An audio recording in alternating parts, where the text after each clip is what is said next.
دې شي ځم د ستا په یاد کې چې لمدې شي زما سترګې د ستا په یاد کې چې لمدې شي زما سترګې په ژړا ژړا ویدې شي زما سترګې تش د خیال تصویر دی ګورم نور څه نشته تش د خیال تصویر ده ګورم نور څه نشته دا به ښې وي چې ړندې شي زما سترګې د نفرت ځواب نفرت نه ده رحمانه محبت ورسره وکړه چې حیران شي دا خوره به له څنګه وي خالقه چې دا خوره به له څنګه وي خالقه زه خو دلته د چا حسن ته حیران یم د سهار لمونځ مې د جمع سره وکړو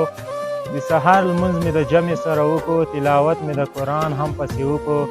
د ایمان سوال مې ترې مخکې زمزمه کړو بیا مې ذکر د جانان هم پسې وکړو او د ورک شوي زړه درک هېچا را نه کړو په جومات کې مې اعلان هم پسې وکړو درنې خبرې ګرانې وي د دروند سړي په مخ کې درنې خبرې ګرانې وي د دروند سړي په مخ کې کمبخته د کنځلو چل هار چاته ورځي او د بل چا نازولی د سینې ته رانږدې کړي د خپلو نازولو چل هار چاته ورځي او د سختې زندګۍ مقابله کوه نادانه د زهرو د خوړلو چل هار چاته ورځي